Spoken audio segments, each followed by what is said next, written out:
All right, so I don't know if you guys know this, but I've been in North Carolina for the last week, and I'll probably be here for the next 2 episodes of the podcast. One of the things is it's nice enough that there is a gym within walking distance of the hotel I'm staying at. And I've just seen the most bizarre stuff at this gym, like Florida-level stuff. The kind of stuff that, you'd go to Florida and you'd be like, oh yeah, this is Florida. So in North Carolina, it's a little bit jarring. Mm-hmm. And the one that got me is I got on a treadmill today, and they have these special treadmills called Woodway treadmills. And if you look them up, I'm 100% sure they're designed by Satan. I mean, these things are Wait, pure how do you say that? Woodway. Woodway, like Woodway? Yeah. Like literally a road made of wood. Oh, wow. Wait, what? Oh, yeah, no, yeah. I'm looking at it. Yeah. Don't spoil it. Don't spoil it for the listeners, all right? So these treadmills are designed by Satan. I'm 100% positive of it because they're about 2.5 feet wide, so you have enough room to run on it casually. And it uses tiles instead of like one flat tread like you're used to. And they're rubber, and they're about 9 inches thick, and so there's about 20 of them on the treadmill. But then they're like 4 inches deep. And you don't think about that for a second. You're like, oh, yeah, it's a treadmill, whatever. But then you realize that rubber absorbs impact. So most people who, like me, who are used to running on concrete and traditional treadmills, you get feedback when you step. And some of your force is converted to the next step. So for every step you take, you're taking about 80% less energy, about 20% less energy as the previous step. With this damn rubber, it eats all of your impact. So, like, I can run for, 3 miles at 7 miles an hour without stopping, no problem. Like, no issue.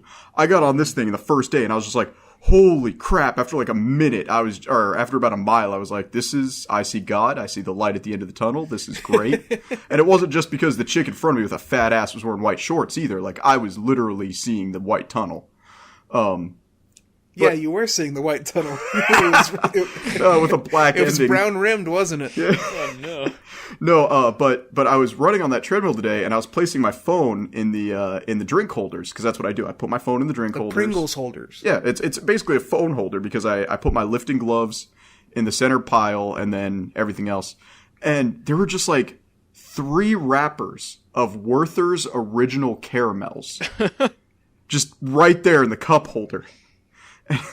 And I just kind of stopped, and I'm like, at what point are you running on the treadmill and your thought is, oh boy, I could really go for a hard candy right about now? Was your old grandma at the gym? Or? Yeah, some geriatric. That's the thing, there's not a lot of old people at this gym. Yeah. It's mostly sweet bros and chicks who just want to have a thick ass. And you think nice. I'm just being stereotypical or something there, but of the 20 women, of the 20 women I've seen consistently at this gym, about 6 of them are doing it for strength training, and the other 14 fight over a machine called the Booty Blaster every day. So yeah, that's that. Just thought I'd break the ice there with stories from hell. Yeah. I'm really glad you're safe though, Moth, because whenever you find those Werther's wrappers, there's an aged T-Rex nearby waiting to swoop in on that ass. Yeah, absolutely. And if I take out my dentures, I can show you why they called me the wind tunnel back in the day. I'll give you the gumming of a lifetime, young man. I don't have to worry about hickeys because just suction marks. Were you attacked by a very aggressive octopus? Leeches. There's a lot of leeches here now that you mention it. Yeah, that's what I'd call an old person. Yeah. Give me my social security.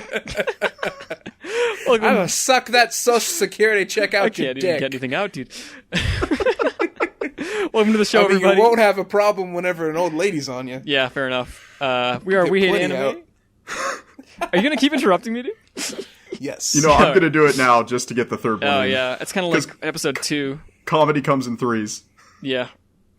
I'm going to wait for it. I'm going to bait it out. No. Now the audience is expecting it. Go ahead. All right. So welcome back to We Hate Anime episode, I think 5, right? Yep. I'm your host, Frog King, with my co-hosts, he's a weeb, Mike. Yeah, that's the closest I'm ever going to come to a real introduction. And this guy is Moth. I like how we're both M names, and you're just like, Mike, Moth, but we got Moth. But on the bright side, we do have Moth. So, I mean, we're making up for it in the long run. I don't know if that makes up for much. It's an exciting episode for me because this is the time I've been waiting for the last 3 months. The sun is high, and so is your watch list. Absolutely. This is the first season of anime It's the highest amount of shows I'm going to watch in one season, I think, ever. I would definitely say this is probably the best season we've seen since Golden Kamuy Season 2 started. I don't know. What else came out this season? I have no idea. I just know Golden Kamuy Season 2 started. I think JoJo Part 5 started on the same season. It might have. And so, like, a lot of people weren't disappointed yet in JoJo. So, like, a lot of people were excited for Season 5. You're like the only guy I know who, like, really it's just digs into Part 5, though. Because it's bad. I don't really like Part 5 either. That's fine. JoJo has always been, like, super ridiculous to me, but in an endearing way. And so it was like, oh, man, Jonathan just cannonballed this freaking metal marble back at this vampire using breathing techniques. Like, that was cool. In this one, the ridiculousness, like, Part 5 has always come more of, like, the people just pulling things out of their ass. Like, it's like a Rocky kind of ran out of ideas in Part 5, and then Part 6 swoops in and saves us. But, like, Part 5 just feels like a bunch of... I don't know, I'm going to give spoilers, but in this fight... Okay, go ahead. In the fight with the arrow, it's just been like... By no means should Diavolo have lost. Like, Diavolo Oh, absolutely. No, won. that fight's always been bullshit. Yeah, like, Diavolo like, it's won. notoriously dumb. And Notorious B.I.G., like, that fight was dumb. Like, the fights have been irredeemably dumb. Even in Part 4, when you saw fights, like, where they were fighting on a fucking radio tower, like, that was fun. That was funny and cheesy and campy. Like, Thing is, like, Part 5 has some of my favorite fights in it. Like, I think White Album is fantastic. Grateful Dead was awesome. I think the manga did a little better in that regard, but White Album was so fucking cool, dude. Well, and then I don't know, and then Part 5 introduces my absolute favorite stand up to this point. Shows him in half of a fight, and then just that character decides to betray the group, and you're like, you really like Purple Haze, yeah, I forgot. There is a spin-off story about Fugo. Yeah, well, when it gets an anime, I'll check it out. I don't know if it will. God, what is the name? I can't remember. What is the name of Funny Valentine stand? Because that's my favorite stand. Dirty Deeds Done Dirt Cheap, my friend. Yeah, that's it. D4C. D4C. Is that the Army Men? At a reasonable price. No, he's the president of the United States of America. Oh, so that's Part 7. Okay. Yeah. It's the AKA my favorite part. Yeah, so Part 5... I have not finished it, but I really like it so far. I would say the only parts in Part 5 that have genuinely been enjoyable to me, and this is sad, I can only think of 2. I can actually count them. 3. I'll give it 3. Okay. The first part was when they did the torture dance. Like, that actually gave me hope. That was awesome. In Part 5. Yeah, that's actually, like really great. It made me want to start watching, and then I just didn't. The most fan service you could possibly fit into, like, a 1-minute segment. So, yeah, I mean, honestly, that gave me hope in Part 5. I was ready to drop Part 5 before that scene aired. Mm-hmm. And then, again, oh gosh, man, I actually forgot it. I know the other part was when Trish and Mista switched bodies. That made me genuinely happy. Yeah. Because Trish just sat there the whole time and crapped on him, and then he's like, "You're wearing boob padding and butt padding. What are you complaining about?" And then the last part was when they just started randomly beating up some, like, pedestrian on the side. That was really good, yeah. Yeah, like, those 3 scenes are probably the only redeeming aspects of Part 5. And this is Dio's son, for crying out loud. Did you forget the part where Giorno sucked Mista's dick, dude? It was awesome. Oh, you know what? Yep, you're right. I forgot about it. So that's 4. So there are 4. Still only one hand, though. And also the Muda Muda. No. It's a throwback to his dad, but it's not worth saving the series. It's so worth it. It was 7 pages long in the manga, and they did it 7 different shots. It was so good. So when it comes to Part 5, the big thing, the reason why I've mostly stayed away is just, and it goes to what Moth was saying, it's something I completely agree with him. It kind of can't, like tries to be bizarre more than an adventure. I understand that. No, like, here's the thing. I defend Part 5, not because I think it's like the best part. Not even close. I think it's one of my favorite parts just because of how creative it is. I would actually say the opposite. It's more of an adventure and less bizarre. Yeah, I don't. But it's still there's literally a fucking scene where a man uses a jellyfish to drink a cup of hot piss. Yeah, I think it's still pretty bizarre. Also, don't mention the guy who takes his body apart and rearranges it to stab people with his arm. Yeah, like it's Actually, you know what? Still counting on one hand, but there is a fifth scene in part 5, probably the best fight, and that was Green Tea's fight Green with tea, yes. because just like randomly seeing Green, a human Green Day. pet pelvic thrust into the air, that was mind blowing. Wait, they renamed Green Day Day. to Green Tea? Yeah. Well, that's the Green tea. thing is they even voiced it as Green Tea, so I didn't know that it No, they was didn't. Green Day. It's the just whole Green Day, but it sounds kind of similar in the Japanese dub, so they still say Green Day. Yeah, so I didn't realize it was Green Green Day. Day until I checked it out. But yeah, like it sounds like Green Tea the whole time. Yeah, it's kind of convincing sounding. But Yeah. unless so if you didn't know, I can totally understand why you would think it was actually Green Tea. Kind of like how Heaven's Door was just actually Heaven's Door. It's like, wait, what? Yeah. In the door. Like, how'd they Yeah. get the rights to that? So That's the thing. They don't actually have to get the rights. It's just like well, it's you don't have to have the rights actually for a reference. It's just because Japan has this weird copyright thing, so they're being like Extra cautious? well, Yeah, actually, it's- fun fact: Part 5 is the reason Crunchyroll is being so precautious here, because King Crimson, the band, sued Araki What? originally. Yeah. So Part 5 is the reason up to this point with like Part 2. Part 2 they didn't really have much they could do with because it was Wham, Cars, and AC/DC. But like from Part 3 Santana. Part 3 onward, they've been very careful because of Part 5. Emperor Crimson, or I'm not sure what the actual band's name is, they are responsible for I Crunchyroll wanna being say it's scared. Rush? It might be Rush. I can't remember. But let's not fact check. Fact check ruins podcasts. Yeah, exactly. Sorry for getting distracted. I know the No main problem. topic of this season is Sen in Hell. Pedophilic Sen in Hell, the summer season. Wait, what? But before we go into that, we have a few things on the ledger we need to knock off before we get into the seasonal roundup. So I want you to tell me about it, Mothman. I want you to tell me about Midswarmer. Go ahead. Okay, Midsummer. All right. So, same guy who did Hereditary.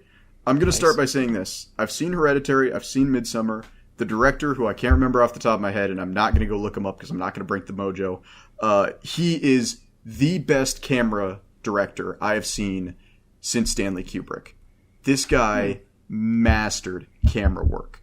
I wouldn't say he's as good at special effects as, say, Guillermo del Toro or any of these other guys, but his camera work and his ability to hit you with impactful scenes is absolutely, bar none, the best.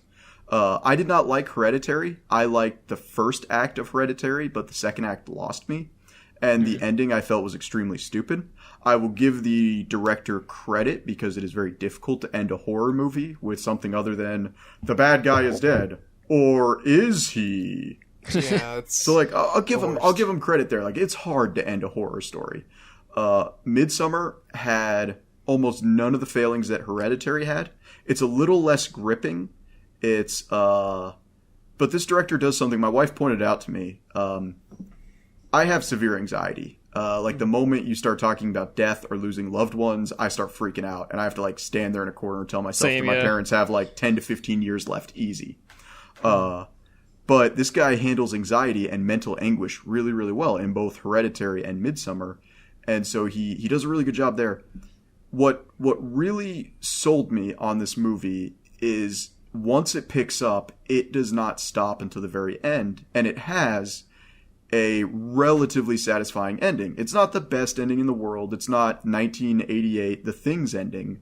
But it is a phenomenal ending. Like, it just hands down one of the best horror movie endings I've ever seen because it comes full circle.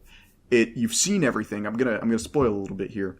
But by the ending, you've already seen how the movie is going to end because they've actively shown it to you throughout the movie. In fact, I think at the very beginning of the movie, they show you how the movie's going to end. Really? Which Like, is it like shown obviously, or is it just like, does it kind of reveal that was the ending at the end? you see a tapestry that shows how they handle themselves, but you don't really put it together until the end. So the plot, and Moth can correct this, is not to go through the whole thing because I haven't seen it, but I did watch a thing that was talking about it, just recommending it. I can actually summarize the plot in one sentence. A college girl loses her family in a freak situation. I won't go into detail. She loses her family and finds a new family in her community. That I it? mean, isn't it? I mean, from what I heard, I might be thinking of a different movie, but I think it's the same.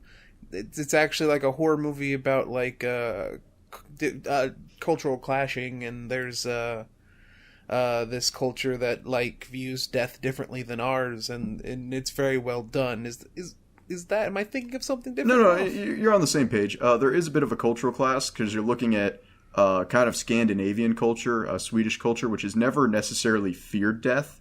They've always kind of feared more, not the idea of death itself, but a dishonorable death. So they welcome death with open arms. They just don't want to die the wrong way. And so, like the whole movie is, as I understand it, and sorry if you hear the people mowing the lawn outside, but the death as I understand it, or not the death, the movie as I understand it, isn't it a big part of the thing is that the horror comes from like seeing this other culture do things, and it's more normalized than their culture, so it's kind of like this treaty on culture class. It's like a cultural horror movie, basically. I wouldn't necessarily say so, because the culture is so far out there and bizarre that it's hard to believe something like this in a first world country would happen in the 21st century. It is definitely very, very far out with how they handle everything. But once again, the camera work is phenomenal. The ending's good. The whole thing throughout the whole story feels good. He has a couple of there's a couple of weak threads in the story. One of the big ones is there's a death that's brought in at about halfway through the movie. One of the characters dies. And you know he's dead. You know he's screwed. You know he's one of the guys who's going to die. But they show him basically hyped up on drugs and bruised and beaten. And then you don't see him again until the very end when you see his corpse. And you don't really know what led up to him getting basically super drugged up and killed. They imply it with another character who meets a very similar fate towards the end of the movie. Like, they drug him up, they do something, I'm not going to spoil it. They drug him up, they do something, then they kill them. But you don't really see it, and you kind of have to infer a lot. I felt that was kind of weak.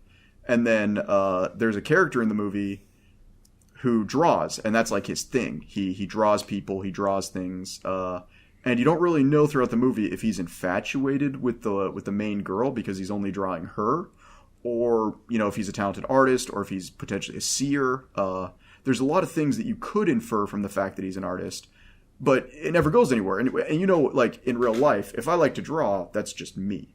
But in a movie, if a character likes to draw, there's a lot to infer from that. Yeah, exactly. So there's a couple of weak threads in this movie. That's why I'm seeing it not get the 90 and 95 that Hereditary got. But overall, I would say a little bit weaker on the camera work than Hereditary. Better wrap-up than Hereditary by a mile. And once again, no jump scares. Huh. Nice. Interesting. It sounds like very good movie. Yeah, I mean, I generally don't like horror movies because I feel they're cheap and tacky. So unless I'm going to see something like Puppet Master or Ginger Dead Man, I'm not going to have my hopes up, but this is good. And I wouldn't call it a horror movie. I would call it a cultural drama, actually. Nice. But a very intense cultural drama. I do plan on checking this out, and I still need to check out Hereditary, because I think I'll get a lot out of Hereditary. Yeah, it's the kind of film directing that you really haven't seen since Stanley Kubrick died. I'm really looking forward to it. Another movie that I was looking forward to, hey, I'm on my segue game today, was Spider-Man Far From Home, and I know neither of you have seen this. Yeah, nah. I know that there might end up being some crazy people who might, try and, say, call me out for this, but I'm about to go into a little bit of spoilers. So this movie are both of you familiar with Spider-Man? Yeah, I've never heard of him. I don't know Marvel lore quite as well as I know DC because, I got like Lobo and Blue Beetle. Like a lot of my favorite heroes come out of DC and Dark Horse, but I know Spider-Man. What about you, Frog, actually? I've never heard of the Spider-Man character. The Spider-Man? So who could that possibly be referring to? Well, see, I guess I'll start from the beginning. No. So he's a superhero who goes by the civilian name Tobey Maguire. Yeah, and there's another hero in the movie called Night Monkey. Wait, seriously? No, so so the movie, it takes place mostly in Europe, and when in Europe, he gets a Spider-Man noir style costume, and one of his friends, to like hide that he's Spider-Man's like, no, that's not Spider-Man, that's the obscure European hero Night Monkey, and like news broadcasts start recording on Night Monkey, and later in the movie, he ends up getting like gets knocked out on a train and gets picked up at like some Scandinavian jailhouse, and they've unmasked him at this point, and he breaks the lock off and he's leaving, and he walks by this Scandinavian guy who just has the night mask on very loosely. He's like, yeah, I got the Night Monkey, and he's like, what the fuck, and just walks out. It's kind of funny. But the movie is a Spider-Man movie, and if you really like Spider-Man, you'll love it. If you're not crazy on Spider-Man, you might think it's middling. I think it's my second favorite Marvel movie, but that's because I am such a Spider-Man mark. What's your favorite Marvel movie? I was going to say, so right now, as probably heretical as it sounds, my golden standard for Spider-Man movies at this point is Spider-Verse. So where does this stack against Spider-Verse? I've heard it's really good, so... it's not as like the biggest thing about Spider-Verse is how visually amazing it is, on top of like the good story and music and everything, and the great acting and all that. Like Spider-Verse kind of has the whole package. I would say that I like Spider-Verse more, but in relation to the MCU, that's where I'm saying this is my second favorite. Okay. Like Spider-Verse is if I was talking about comic movies in general, Spider-Verse would be number 2, and then under it would be Far From Home. Number 1 of all time is definitely Guardians of the Galaxy Volume 2. And that's mostly because I am a total sucker for stories about parents, especially when they are shitty parents. And that's what that whole thing is. It's about family and parents, so it like hits me where I live. All right, so we were gonna talk about seasonal anime this episode, yeah. But I've decided that it's a Freudian discussion, and we're gonna get to the bottom of Mike's infatuation with bad parenting. So, Mike, when did the beatings begin? Just tell you. Well, you see, when I was very young, my father grabbed a belt and he said, we're going to play a game of hide and seek with you and your sister, and whoever I find first is going to get the shit beat out of them. So I would hide myself in such a way that I would be the first person to be found, and my sister would be spared the beatings. That's almost dark enough that I can believe it. True story, just so I can traumatize you guys and dominate the rest of the episode. I have a friend who will not be named, but he told me a story. No, you guys don't know this guy. Jeff Fu, Mother's Basement. That's it. No. This is one of my buddies who live in Oregon. His dad was very strict growing up, Ian. and the kid was like 13 or 14 at the time, and he still hadn't discovered porn because, believe it or not, okay, yeah. in the early 2000s, porn wasn't nearly as prevalent as it is now. I mean, I was around the same age, to be honest, and I did have internet, so... He was 13 or 14, hadn't really discovered porn yet, and his dad, out of the blue, just like comes into his room one day with a porno Mac and goes, "Son, this is gonna go darker. I'm gonna teach you about porn and masturbation." And he opened up the cover he opened it up to like the centerfold of that magazine, and he goes, "Yeah, that's a nice set of tits, isn't it?" And the kid goes, "Yeah." And his dad just punched him right across the face.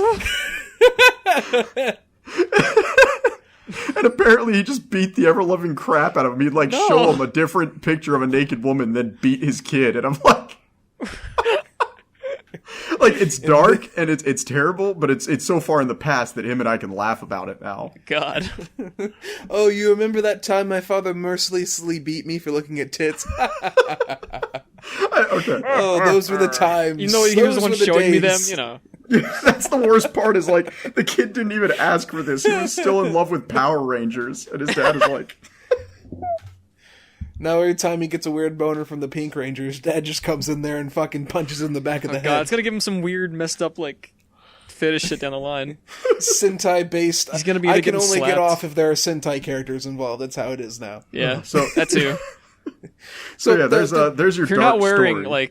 if you're not transforming into T-Rexes in the middle of this, I don't know what we can do. So the absolute best thing about Spider-Man, because that's what we were talking about, is when Uncle Ben used to mercilessly beat him with his belt. Say the line, Peter! With great power! Louder! I don't believe you! Where's your conviction? Whack! Whack, whack! But the best thing about the movie is that at the end of the movie, so Jake Gyllenhaal is Mysterio, and Twist is the bad guy because he's Mysterio. Wow.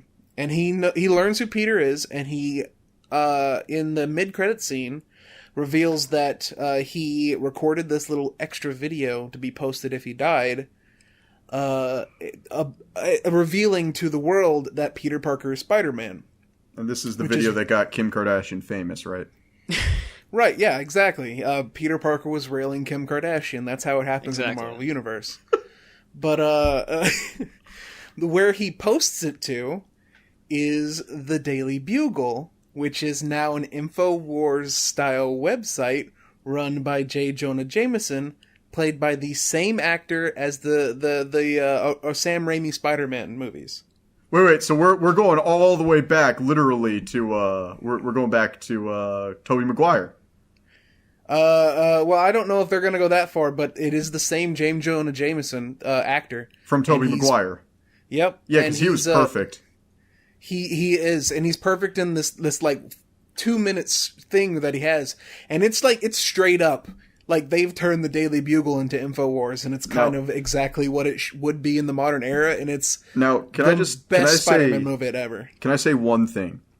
Go ahead. I'm so glad they chose him for Jameson and not like George Clooney. Mm-hmm. Oh yeah, because like I feel like if somebody was high as a kite, the first name that would come to their mind for Jameson would be like George Clooney or John Malkovich. And I'm glad neither of them got Jameson. John Malkovich would be such a weird J. Jonah Jameson. I have my issue with, and I know like 2 episodes ago I said I hate pop culture references, but I really want to rail on John Malkovich on how conceited and up his own rectum he is. This dude made a movie and then locked it in a vault for quote unquote 100 years for the future to watch because he thinks he's that important. The only movies he's ever done are so pseudo-intellectual, like it hurts. And here's the thing. The people I know, like, the Rick and Morty crowd who love smelling their own farts, like, they don't even like John Malkovich. So I'm trying to figure out who John Malkovich appeals to. Like, it's kind of the thing. Evil Dead, the actor there, why can't I remember his name? George since you said that, Campbell?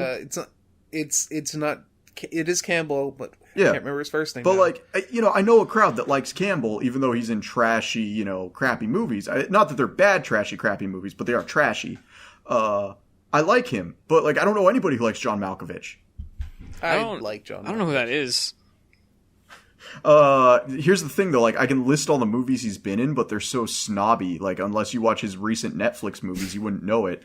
Like, he did the one where all the CIA agents were cheating on each other, and that was the entire movie. It was 2.5 hours of CIA agents cheating on each other. He's mostly an 80s movies actor, and he'd had a few artish movies in the 90s, like Being John Malkovich, which is a movie I actually really, really like. The most egotistical movie you can imagine. I mean, Being John Malkovich is like it's kind of like if some, the plot point in Scott Pilgrim where Scott has the subspace inside of his own head. Yeah, it's that the movie, and that's why I like it. Here, Frog, if you don't know what he looks like, imagine if a naked mole rat was an alcoholic. He looks like a scrotum. Life-sized Malcolm. Oh, I know this guy. Yeah. He was in Velvet Buzzsaw and Birdhouse as the most intolerable character in both movies. Well, yeah, that's kind of the thing he does, though. He plays intolerable characters. Yeah, but you can be an intolerable character who's endearing. But like Moth Man. Yeah. But like John Malkovich isn't endearing at all. I actually think he has the George Clooney level of conviction that he is that important. I don't know. I've never seen him outside of movies, so I can't say shit. All right, so anime this season. We talked Midsummer, we talked Spider-Man. Yeah, we're finally anime. Frog, take it away. Oh So, boy. Frog, I want you to explain to me why is Dr. Stone so bad? I want you to explain to me why haven't you read the manga instead? Because the anime does look kind of poo-poo. I'm not gonna like. Well, it's just Breaking Bad, the anime. Well, my problem, Well- here's the thing. What? What? Breaking Stone, the anime. Yeah, Breaking Stone, the anime. Bad is a synonym of stone in Moth's head. I'm gonna break wind when I pass away from these terrible moth takes. Okay, so God here's the damn. thing. Why It's don't the you like same plot. other than production? Why don't you like about Dr. Stone? Like, Well, see, that's the thing. The production is very mediocre. Yeah. The reason I don't like Dr. Stone is that it has been pitched to me as this series about the scientific method in which the very first episode it opens with a magical wave that turns people into stone, and the science guy's first inclination is not to, he doesn't even mention wanting to figure out why the fuck it they happened. or definitely anything want to like figure out that. what happened, and it's like the second thing they do. Well, It's- you got to it's- figure out, it's- cure They first, have to- reason second. There's a couple priorities first. First, I want to be alive to see what happens. So I'm going to survive first and see if I can, revive people. Then we can figure So- that other stuff out. So There's then, other then priorities there's at the hand whole. here. Then there's the insane prospect that these characters have been mentally aware for 3,000 years and are not mentally Listen, insane. no one ever said it was That's like crazy. down to earth, realistic at its Yeah. core. And, But and on it's top of try- that, you're that's- not putting shonen logic into this, okay? No one said it was going to be like a freaking gritty, realistic survival anime. That's. I mean, let me You all ask you. told me it was I it was didn't a say that. I said science-based it is shonen science anime, based. and now I'm like, okay, I'm gonna It's go science into based this with fantastical elements. Fuck you! The only you can't- the only fantastical elements is the giant Earth ray that is never like they're actually gonna try and figure it out, and it's like sci-fi basically, and the rest of it is just like the people are really strong mentally and physically. That's the only other fantastical elements involved. Yeah, Everything else is actually accurate. Except for the staying mentally That's what I sound said, for mentally really strong. That's what I just 3,000 said. years. And Mike, you know what you're missing here? This is very important. This is the first and perhaps the only sci-fi anime I can think of in the last while that I've seen that isn't about the human condition. Oh, this again. It fuck poses the you. question: what if people just become rock? How we do that? I mean, that's like they figured that out in the first episode, though. Yeah. I mean, they didn't figure out how it I happened, but wouldn't they figured even out how to say solve it's it. science fiction. It's just fiction that has science in it. Yeah, that's science fiction. Isn't that what science fiction is? No. I mean, science fiction is like it propose blank, and then the science fiction is like what happens around that concept. So, what if the entire Earth turned to stone, and we don't Yeah. know what happened, and they're going to try and figure it out? And this movie or this show is actually grounded in reality because it proves once and for all that Everclear cures everything. Everclear is it made with bat shit? Listen, do you the know? only thing It's that are, potatoes and batshit.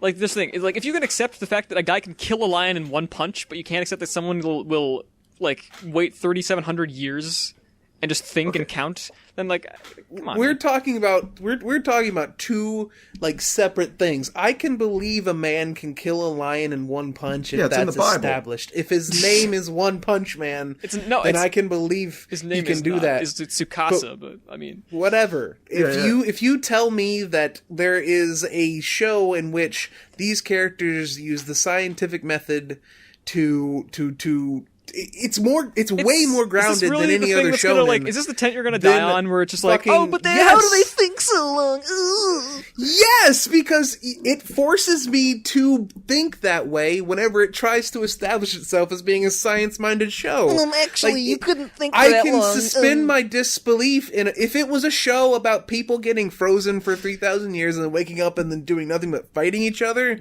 I can suspend my disbelief because that's what the show's about. It's But almost this like is they literally- do fight a lot and just haven't progressed anywhere yet because you haven't watched anything. Oh, okay. So it does just become a dumb show. No, it doesn't become a dumb shonen, but there is conflict and it's really good, and you just Yeah, dumb. but where's the conflict in the first episode? There was none. What do You you know, mean the conflict is a can- giant stone ray that petrifies the entire world? Can I That's interject not- for just a second?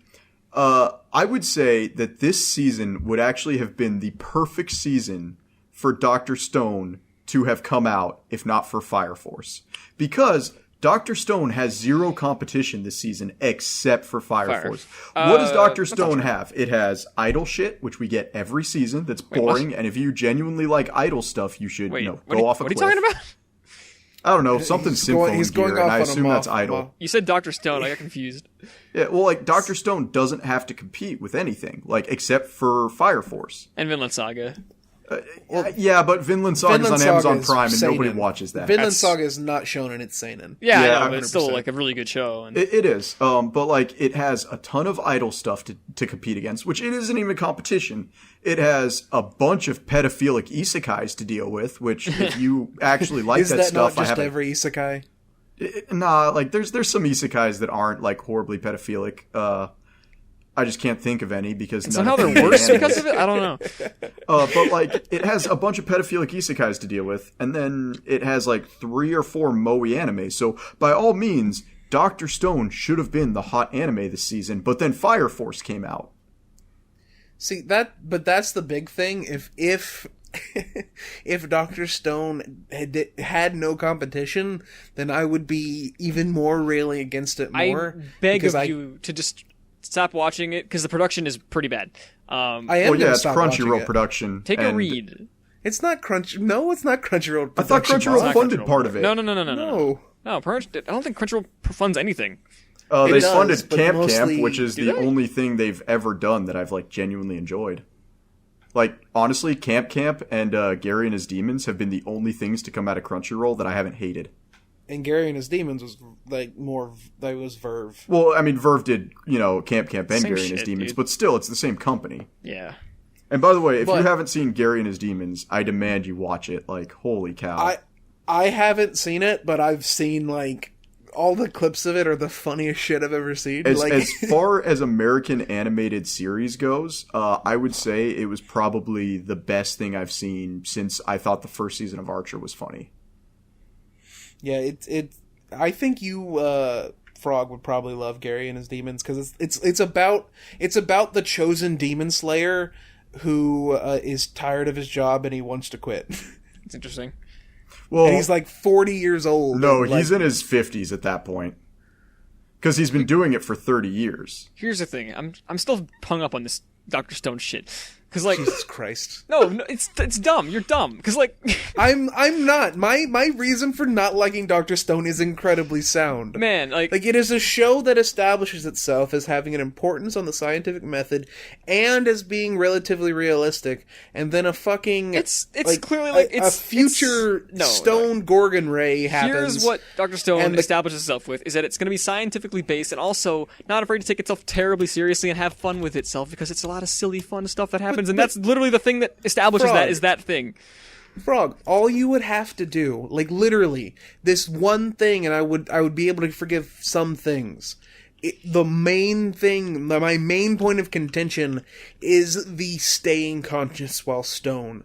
Like, if it would be so easy to fix if they had just said, Dr. Stone figured out how old the Earth was just by surveying the amount of changes that have Is that happened. literally? I know it's is probably Is this 3,000 really years this old. one detail is going to kill the show for you? This tiny know, little. to be Yes, honest- such a because nitpick. it establishes itself as being science-minded. Oh my God. Meanwhile, like, actual human beings go insane. If you put them in isolation, The thing, a lot of them and stop thinking. deprive And their here's the thing: it actually senses- doesn't matter really much that they were thinking that long because like it's not the thinking that kept them alive. It's mostly the fact that they got like revived with Lucky. the nitric acid.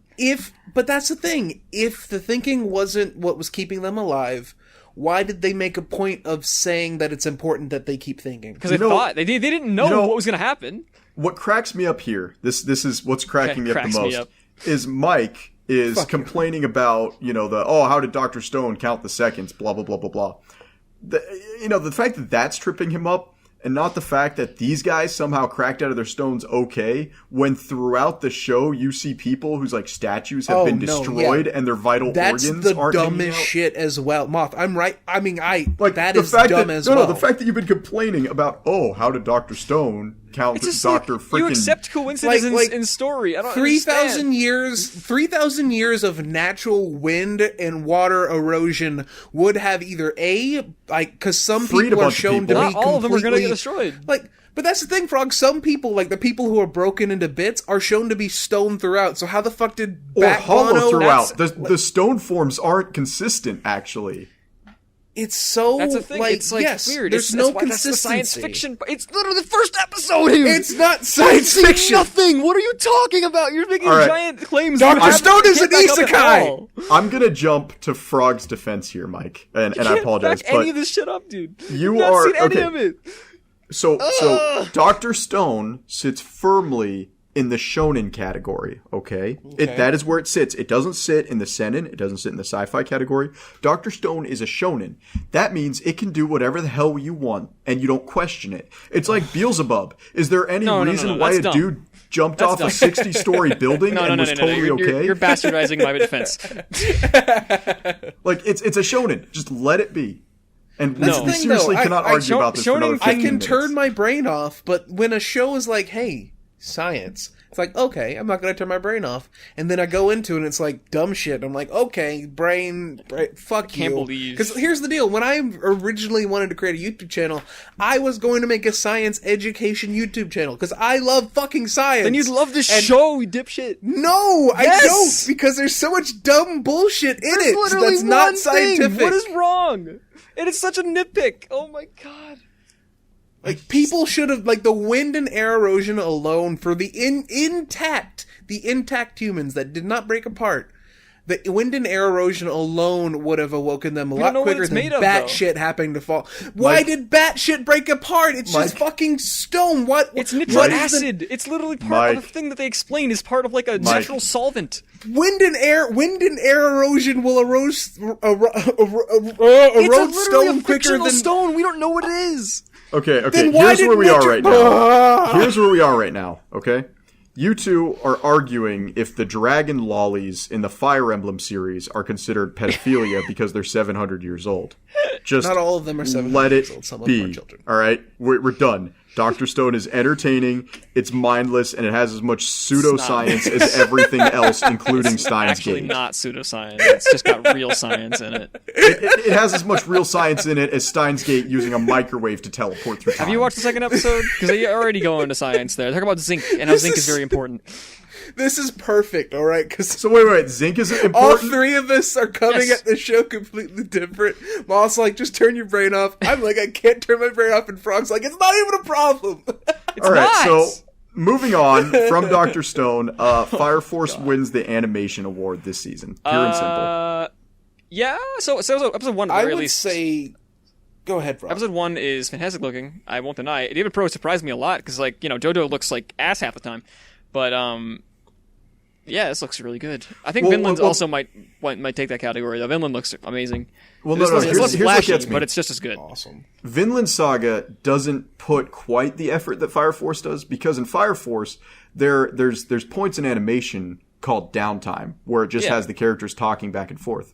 In Fire Force, there's literally a scene where you should have downtime, where they're talking about him being a new member of the Fire Force, and the whole time this is going on, Zoro is in the background working out. So even when there shouldn't be animation, Zoro is in the background just continually working out.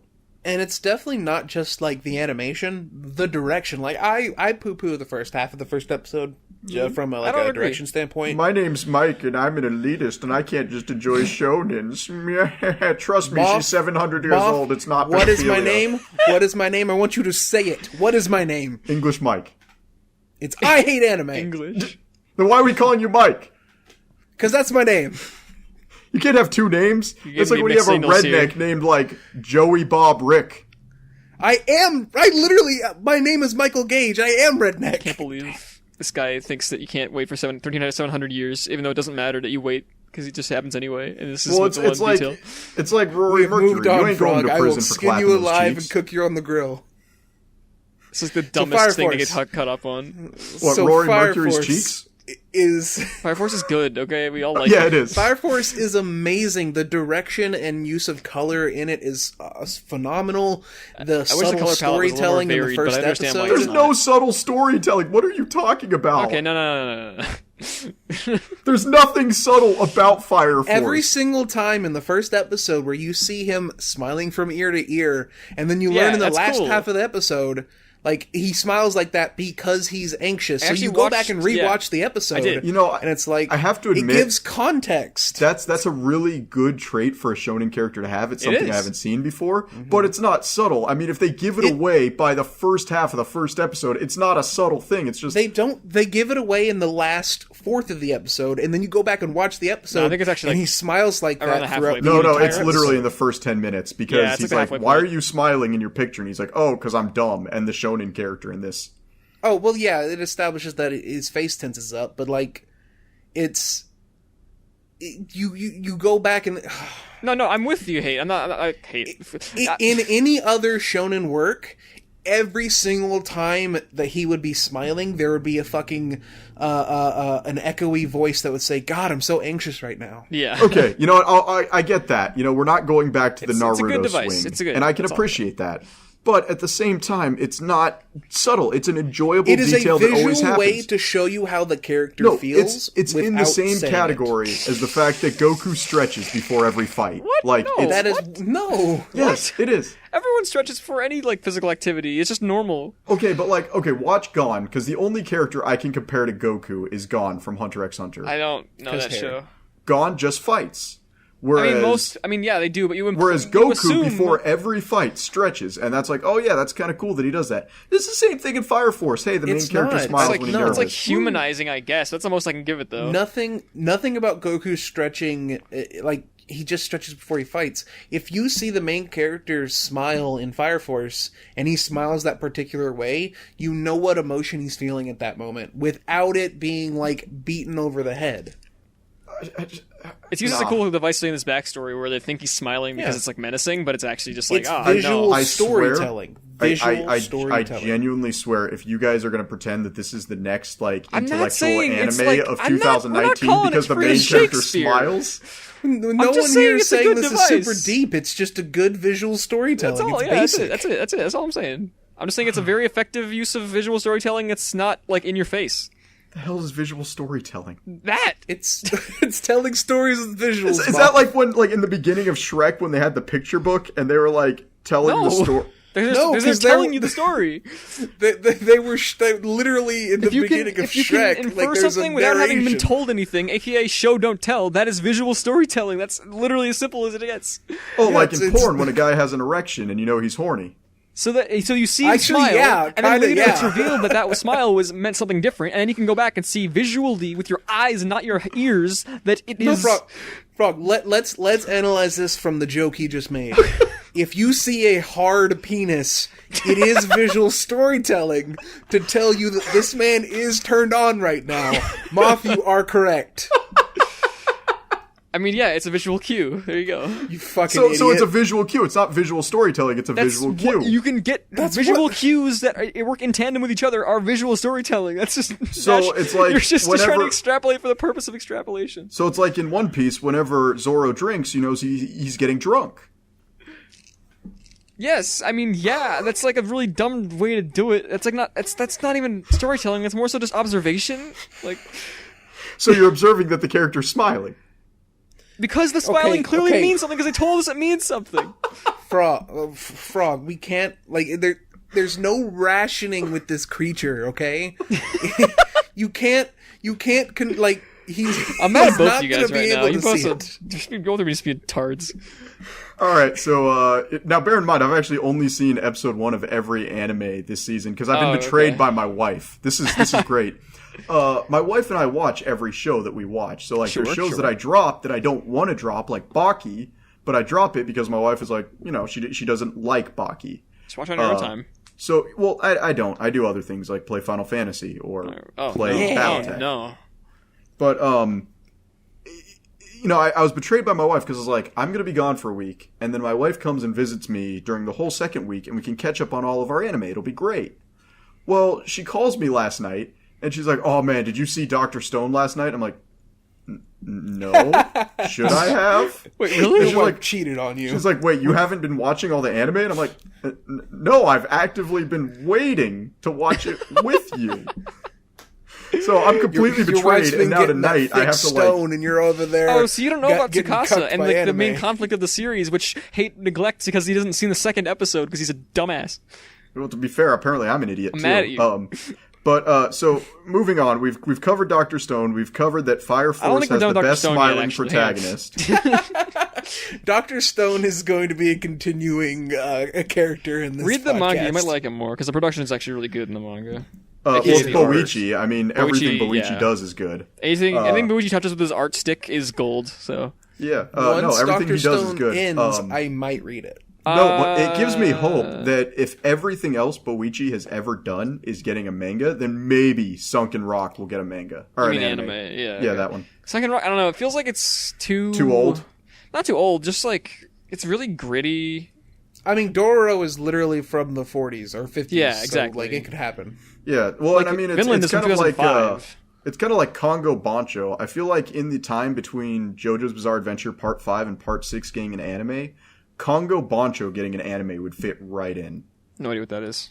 It's from what I've been told, it's a manga about an incredibly buff high school student beating up other incredibly buff high school students. So it's every I'm not other talking. show around that I time. mean, take JoJo-sized people. Like, they're literally the same size as Baki. Like, they are massive, 8-foot tall Space Marine human beings fighting each other. Okay. That sounds uncomfortable. Yeah. But I've been told. Oh, before we go ahead, Moth. Go ahead. no. Before we get into the just have rest a of the question for season, y'all. I do have a confession to make, and I apologize. I've led the whole audience up to this point into believing that I have never read a manga in my life. Except when you slipped up that one time. Shh. But it turns out I have actually read a manga from start to finish, cover to cover, and all the bonus chapters the author did. And it's really hard to translate the manga, so I'll try to explain the plot, and I'll try to think of like a good translated name for it, because it has like one of those Ryoji Chan Butsu names or something where it's like, I don't know how to translate this. Yeah.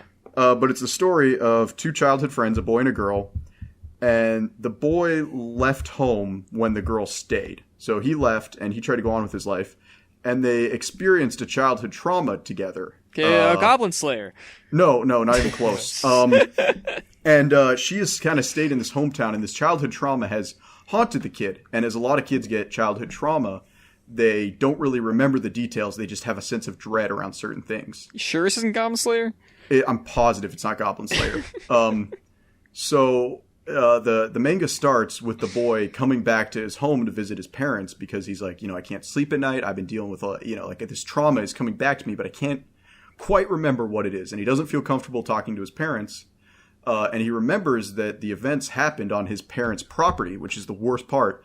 And he borrows the keys to his parents' shed where it happens.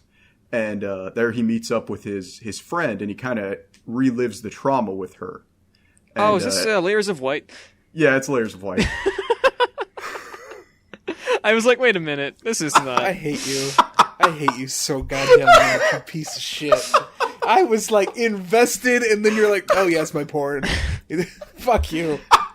Fuck you so much. I only know that because my friend is super into moths like you are, and like he showed me that. Oh man. You bug fucking son of a bitch. That fucking change your name in the Discord to bug fucking son of a bitch. No, I I don't like putting swear words in stuff. Bug You heckin' bug son bumming. of a bitch. Bug heckin' son of a gun. Yeah, I like that. There you go. Jesus Christ. So, Glad I do caught we on to want to that before he explain? finished. That made me happy. Do we want to explain the joke to the audience here? Oh, Layers of White is of a White hentai is- doujin about a moth girl who fucks this dude and also his daughter at some point. I don't know. That's the chapter that it went off the rails. Yeah. It's I weird. think it went off the rails when he tried to fuck a bug. Actually, I mean, no. the bug raped him, I think. Yeah. So Can we say that on the that's all we're podcast? gonna. Can we say that on the podcast? Is that a thing we could say? We No, can as say long as we don't whatever get we too want as detailed, I long think as we're it's okay. not within the first 5 minutes. Oh yeah, it's how like you do some weird shit about 5 minutes and it. So that's the entire plot. I'm not going to go into details because I don't want this ever to become a podcast that discusses porn. But I gonna figured get there. I had to catch I you got a guys off question with for that y'all. joke. I have a question for y'all, okay? Okay. Do you love your mother and her 2-hit multi-target attacks? Fuck off. I haven't seen it. Fuck off. It's bad. It's not amazing. It's bad. Like, No, it's don't sugarcoat it. It's bad. Fuck you. It's so bad. Her name is literally Mama, Momoka. Mamako Okay. or something. She's adorable. I have a thing for my RR types. She's barely even great. an RR. She looks 16. She acts 16. She's 16. We are discovering more and more about Mike by the minute with this episode. So we've discovered he has an infatuation with childhood abuse, and now we know that he has an Oedipus complex. So we're cracking the code here, guys. Oh That's yeah, right, no, call the mom me is super Oedipus cute, Rex, but I bet she couldn't think for 3,700 years though. That'd be too much to go by. But you can accept this little mom who looks She 16 and you know what, Frog? I goes bet through she swords couldn't think for around and, 3,700 years. In fact, I think no human could do that. yeah, and I stay mean, sane. maybe it'd be an unrealistic world that it's for fun and shown, and I don't know, maybe you could just relax a little bit, you know. Well, maybe if in this theoretical fun shonen world, there wasn't a focus on science and the scientific method, I Listen, could maybe everything believe... about the show is realistic except for the humans. The humans are superpowered. Their minds and their bodies alike are superpowered. Everything else is realistic. They're just really strong and really smart. That's the only thing that's different. No, So I we're got a talking question about about my the Oedipus Do You anime? Love Your Mother anime. Without seeing it, I'm going to chalk it into the same realm as Haven't You Heard I'm Sugimoto, or whatever that one's I have called. no idea what that is, Sakimoto. but I agree. It's kind of like an isekai version of that. Well, no. Let me explain. Haven't You Heard I'm Sakimoto probably, in my mind, would have done better as a 3-episode OVA rather than an entire series. Because when you base your entire plot around one gimmick, you quickly burn out. It's the reason, as much as I love agree. Chromatari High, I got bored of Chromatari High after 4 episodes. Cromartie, by the way. Cromartie High is fucking amazing. Yeah, but I got bored after 4 episodes because it's the same gag over and over again. But for Sakimoto-kun, I agree with you that that show, I don't think it should have been an OVA. I think it should have been one of the many short, 3 to 10 minute animes. Yeah, okay, and I'll you give could it have that. 12 episodes of that. That would have been perfect, and I would have actually watched more than 2 episodes of it. But it's not exactly two-hit mama is what I'm going to call it. It's not exactly that. There is a little bit of a narrative, but the thing is the character that's overpowered isn't the isekai main character, it's his mom. So there's Not for any cool reason either. there's- She just picks up a good sword, and it's this is the best sword in the game. And you're like, okay. Oh, and she picks up 2 good swords. Oh no.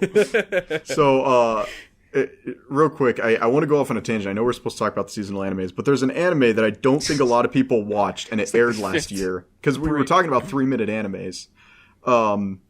And it was, I can't remember the exact name of it, but it was Monster Wife Club. And it was about a bunch of high school boys that become wives. That does sound like something giant you'd watch. Inhuman monsters. Oh yeah. I watched the first episode of that, and I checked out because it was too much of a monster for me. Well, no, it's great. I loved it. And here's the thing. You can watch the entire series in 30 minutes. Yeah, if you're gonna watch a short anime like that, you should probably watch Inferno Cop and just skip it. Oh hell yeah. Sure. But then again, there's actually a lot of animes that I feel could have been a lot better if they weren't 3 minutes. So for it to take Sakimoto, turn into a 3-minute anime, I think it would have been better. On the same page, if we had taken an anime like I Can't Understand What My Husband Is Saying, and given it at least 12 minutes an episode, it would have been phenomenal. Yeah, that show's really weird. I didn't know it was a short anime until I started watching it. I was like, wow, what? This show seems like the premise can go further than this. Yeah, it really could, because it's in the same category as Slice of Life as Wagnaria was, the first part. Second series of Wagnaria is garbage.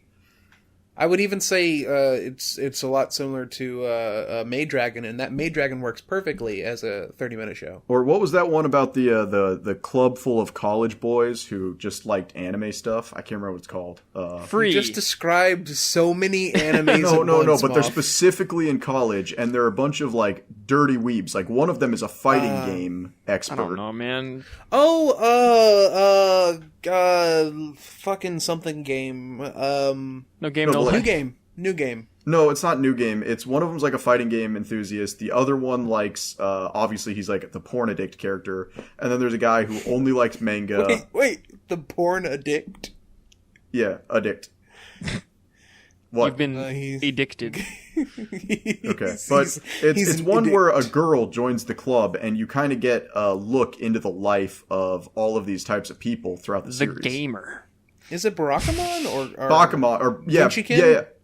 I think that's it. Barakamon? Barack Obama, man, yeah. Yeah. I know That's what my that is. favorite Digimon. Okay. Moving on, because I took us back a few years on a seasonal review. Hell Took us has back frozen to the past over. to watch the shitty games that suck ass. Hell has actually frozen over. What's that? Okay. We should have established by this point that I hate moe anime. Like, you Yes. cannot. I can't excuse another terrible genre of anime. Like moe stuff. Like, I mean, Azumanga Daioh, Lucky Star, those kind of things. Like straight in the trash. Like, you should be on a government watch list if you like these kind of things. But this season, there's not one, but there are two moe animes that I find intriguing. Yes. And I'm going to go over the one that I'm probably going to drop here really fast, but it had a strong first episode. And that's Are You Lost? Yeah, I've not heard of this. Now, Yeah, me neither, I don't actually. like it. I'm going to probably drop it. But I have to give the mangaka credit because he knows what he's talking about. And so it's about 4 girls who get stranded on an island. And there's a lot of yeah. there's and Is this one the of Bug girls, Island one? No, one of the girls is a survival expert. And This does sound like the throughout- Bug Island one, though. No. It's the Bug Island one is like 50 people. Yeah, I so know, like I know. you get plenty of murder. I actually can't find the Bug Island one. Has it aired yet? I have no idea. It's probably no one picked it up. You'll probably have to pirate it. Yeah, I'll Maybe. probably have to check Kiss Anime. And I'll complain about that later. But so one of them's actually a survival expert, and throughout the episode, she did survival things. She's like, "Oh, you're dehydrated. Well, catch a fish and kill it and drain its blood and drink that, because that's the only form of water that you can drink if you're stranded is basically other animals' blood." She talks about maintaining proper hydration. She talks about finding water and getting water you need in a timely manner. She talks about surviving on various islands, what you need to do to survive, like all sorts of interesting facts. It's kind of like how in Golden Kamui, once you get past the amazing action and character development, you find out that the mangaka knows how to actually kill small animals. And you're like, holy crap, he's knowledgeable on this. Same thing. It's a trashy moe anime, but I can at least give it credit that the mangaka knows what the hell he's talking about. Sure, yeah. The other one, and this one I really shouldn't be giving any credit to, but I'm a huge workout buff, and that is How Heavy Are the Dumbbells You Lift. Yes. And I have my to say, gosh. as far as OPs and EPs for a season, So good. Yeah, Dumbbell wins. Dumbbell has the best opening and ending of a seasonal I think anime. that Fire Force is the best ending for sure for this season, but I like No. Oh, wait. Let's rewind and go to Fire Force. In the first season, Fire Force has already Naruto'd itself. All right? Huh? And let me explain. Naruto has really good OPs. Amazing OPs.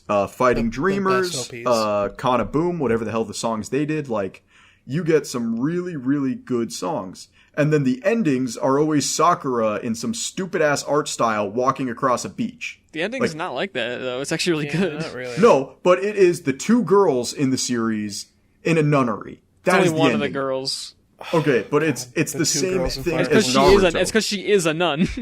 No, but it's the same thing as Naruto, where it's just, let's take this female character no one really cares about, give the entire ending know to anything her about her walking yet. sadly. I Like, might care about her. By No, episode 2, It gives her a good. I It mean, gives her like a backstory completely visually. It's actually really cool. She is probably the most standout character in the entire cast of supporting characters, and yet she is the worst character.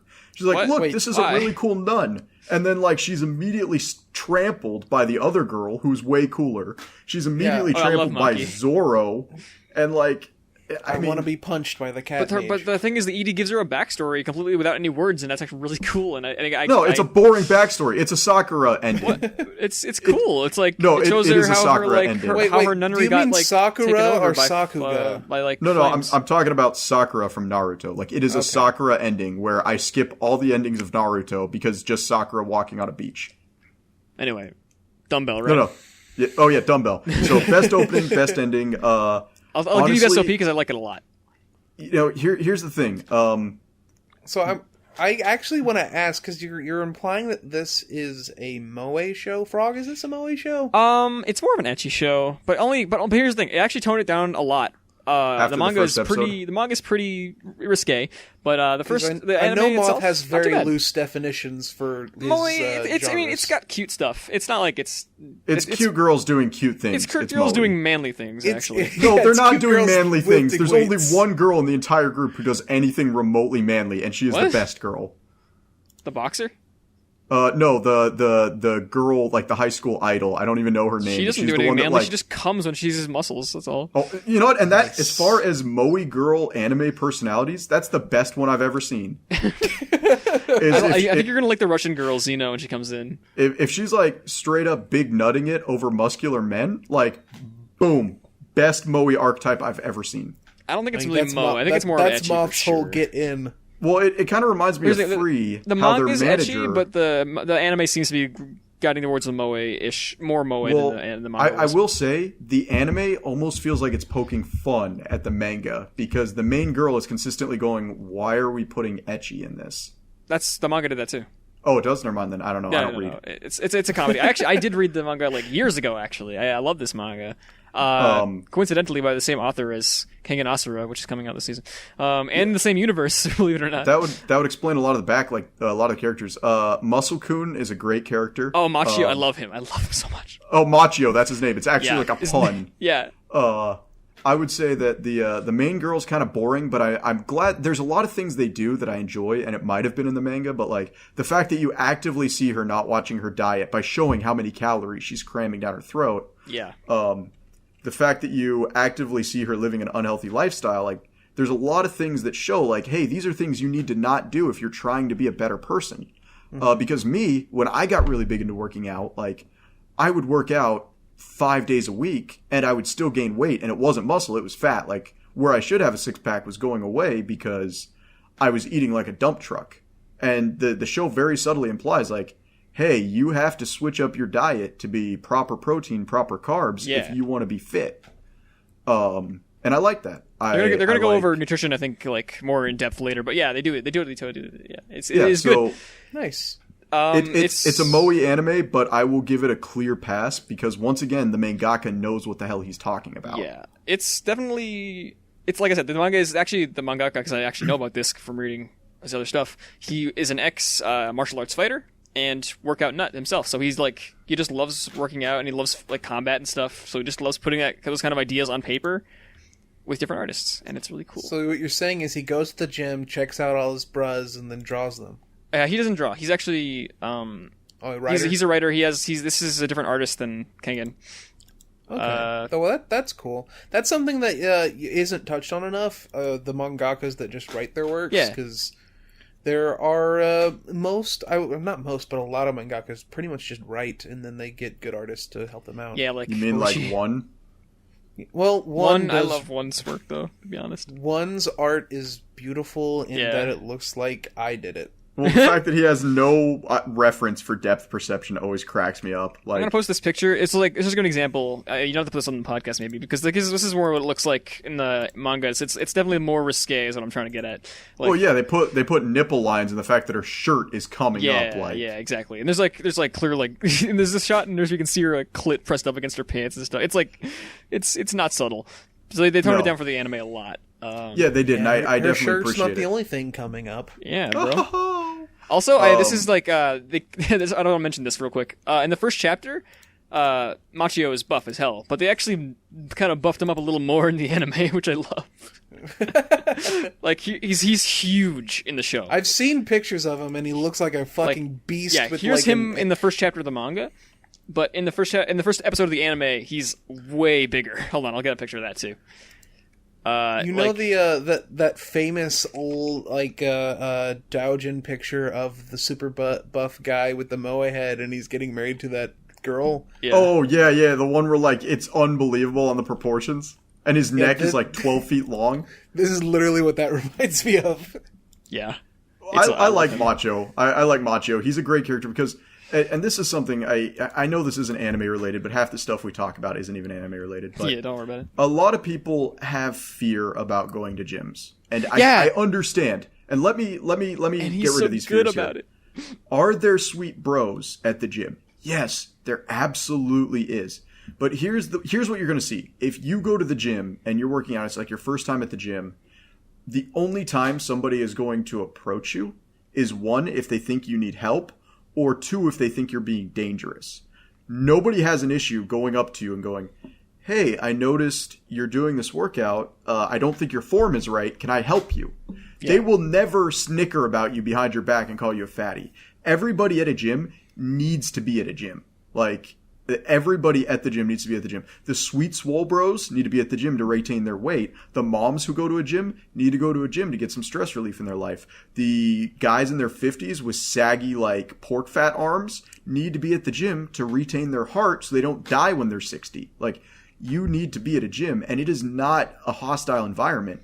If you're a girl and you're worried about going to a gym, I've never been to a Curves, but go to a Curves. It's meant for girls. Or go to your local YMCA. Nobody is going to crap on you at a gym. Nobody. The people who make fun of fat people at gyms are people that don't go to gyms. Basically, and if somebody does start roasting you at the gym, they're going to die. Yeah, like, I know. Tell them to get out, and they'll get kicked the fuck out.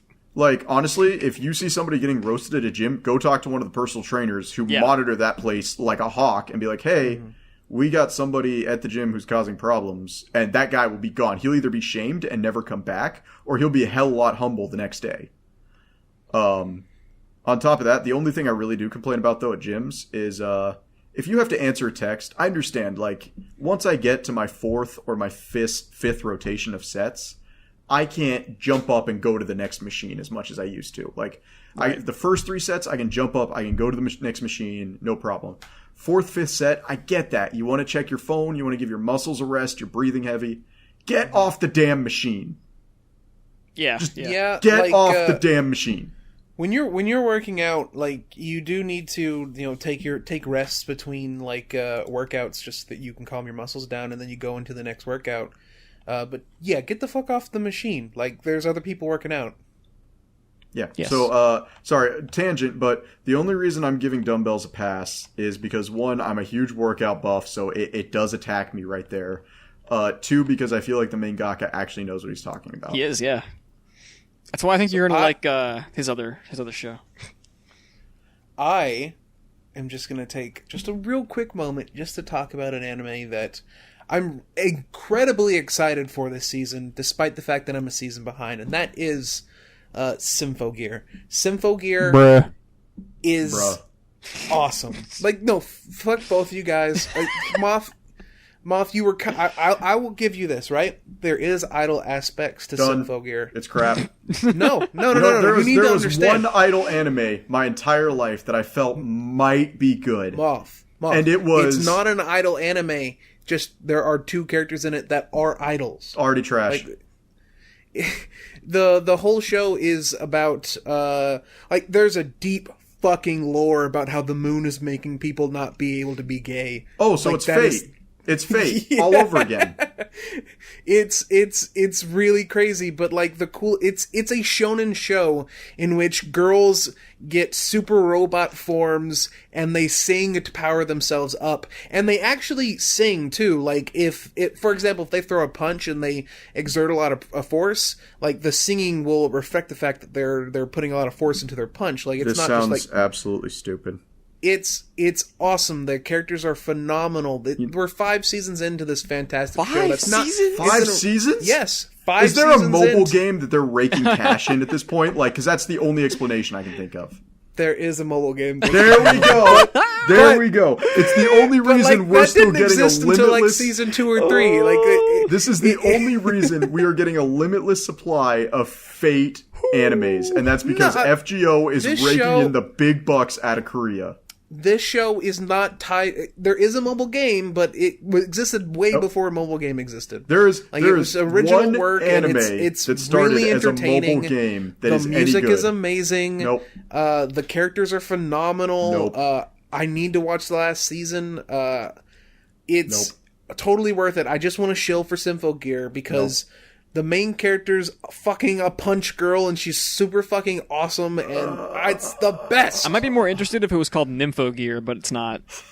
No, that's just Queen's Blade. That's season 1. Season 1 is Nymphogear. There's a scientist girl that straight up, like, Nope. Zombieland Saga ruined all female-centric singing anime. What? No, that was like the good one. That show's Yeah, amazing. that's the thing. Zombieland Saga is the good idol anime, and it's okay. still mediocre at best. No, it's fantastic. I thought No, it was it's- alright. it's No, trash. I think it's alright. You I didn't wanna finish know, it. You want to Simple know what Gear- Simple Zombieland Gear Saga is not- is?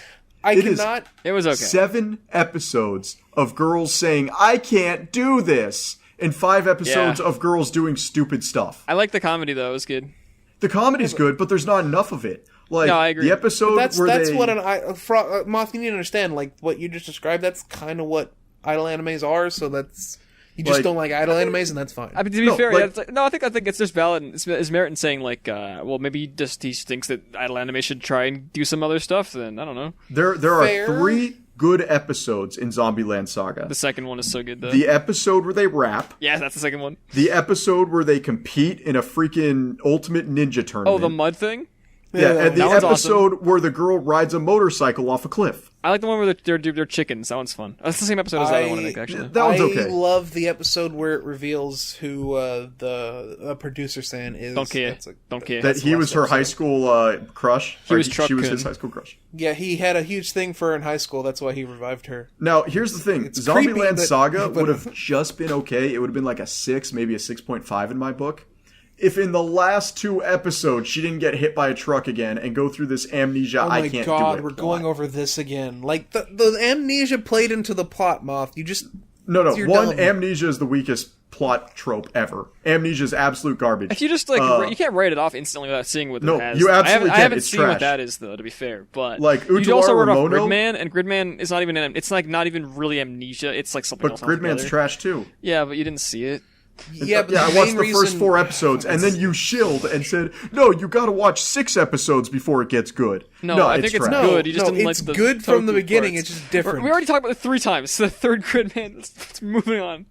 No, so amnesia This is is a the weak We Hate plot Anime point. podcast, the only podcast that doesn't shut the fuck up about the same topics every episode. Utawara Ramono did an amnesia plot. Absolute garbage. Absolute garbage. I don't know what that is. Moth is literally only bringing this up because I'm the only human being in the world who knows what Utawara manga is. If you know what it is, good for you. There's 2 good characters in Utawara Ramono, and both of them swing giant swords, and that's it. Yeah, she is pretty great, isn't she? Yeah, and That so is cat- he. Fucking. But yeah, Utawara Ramono, garbage, amnesia plot. Let's go through amnesia plots. It's not even an amnesia plot. Elfin The character Line, I hate amnesia so plot, much. garbage. It's garbage for reasons other than the amnesia plot. No, but it definitely accelerates the garbage. Zombieland Saga, amnesia plot twice, doubles the garbage. no. I hate you so much. Amnesia's not even part of the plot. It's just there. Oh, No, it is. Okay. I Outlaw don't know. I Star. didn't finish it. I don't care.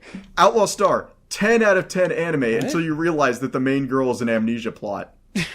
Cowboy Bebop, 10 out of 10 anime, and then Faye Valentine shows up, amnesia plot. I mean, Faye Valentine is like the worst character in Cowboy Bebop, so fair there. But it's not because of the amnesia; it's because she's a bad character. Is there an amnesia plot in Sword Art Online? Probably. I don't know. I mean, Sword Art Online, Sword Art Online. Like, has every a kind lot of plot device ever. So Dot Hack, amnesia plot, garbage. people like the hack, don't they? There's not an amnesia plot in Dot Hack. Yeah, there is one of the ones like Dot Hack Rebirth or one of the stupid like other seasons. He's a comatose kid who doesn't realize it, and he's got an amnesia plot, and he thinks a cat is his mother. Oh, you're talking about Dot Hack Sign. That show is bad because it's boring, not because the character can't remember anything. Okay, amnesia plot. That is like right there. That is a horseman of the apocalypse of a bad anime. So let's go over the 4 horsemen of the apocalypse of bad anime: gratuitous ecchi, Depends. amnesia, No. moe content, Depends. and Yuri. Depends. Now let's go over. And Yuri, fuck you. Yuri's let's not go even like over- a thing. Let's go over the 4 Gays don't exist. 4 heralds of redemption. Okay. Muscles. Here comes, muscles, Here comes action, violence. yaoi. Oh, so action, it's just a and double comedy. standard. Yeah, it's literally just Moth likes what he likes, and if I was it's like, is not this what going to he be a likes, point? No, it's it's the just a worst double thing ever. standard. It's fine. Speaking of things Moth likes, though, I want to talk about something that I forgot about till just now because we started talking about the gays. Given is awesome, and you both need to watch it. It's fucking great. Given. Given. It is it's a yaoi, light yaoi right now, but probably full on yaoi eventually. Now, just to be clear, I don't actually like anime. all yaois. Like, help! I'm being stalked by the sexiest man alive. Is it on Crunchyroll? It was good first episode. Complete garbage afterwards. Like, as a one-off, it was great, but then it was like, oh wow. But the thing about Given that like makes it good, it's not about two boys that like each other. It's about music and how these two boys find a connection with each other through music. And I don't care. Yeah, I really don't. Fuck you both. It's amazing. It's one of my. It's one of like. It's probably up there for my anime of the season. This season. I ain't gonna watch no character drama. I just had an idea. I think Darling in the Franxx would have been tolerable if the pilots switched positions. I actually just realized that. Is this you admitting you want to watch an anime where the main power is I would have begging? watched NTR the anime if Double O was straight up riding that boy's butt the entire time. When you said 00, I thought we were talking about Gundam for a second. You mean 02? Yeah, Double O. 2 of them. Fuck you. 2 O's.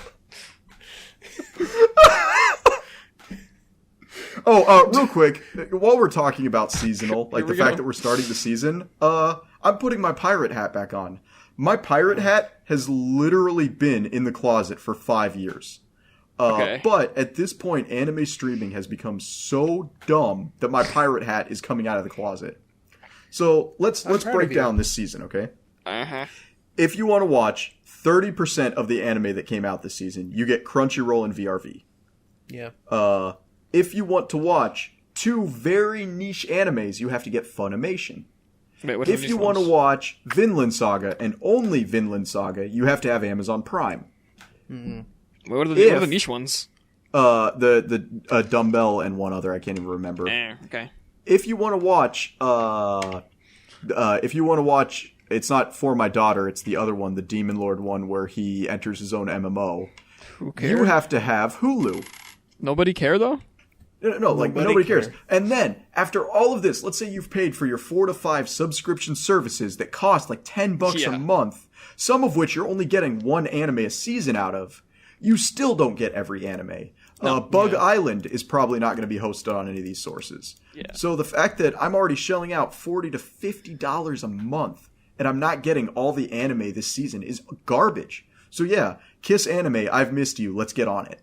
Yeah, there's better sites than Kiss Anime. Yeah, you should just use Nya and just download it episode by episode so you don't get a virus on your fucking Here's life. the thing, and I can tell you this story because I've already paid the fine for it. So it's not like I'm going to get hunted down by a production company.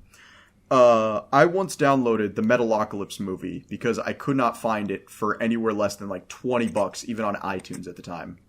And it turned out that the company that owns the rights to Metalocalypse was the main seeder. They were the ones who seeded it. So, lo and behold, a week later, I get a letter in the mail saying I owe $300 or they're taking me to court for $10,000. Okay, but here's the deal. Something like the main thing that's really important is that is pirating Western media. Japanese companies only care about piracy within Japan. Okay, that's fair. I've been downloading my anime for the past 2 years. Downloading is lame, though.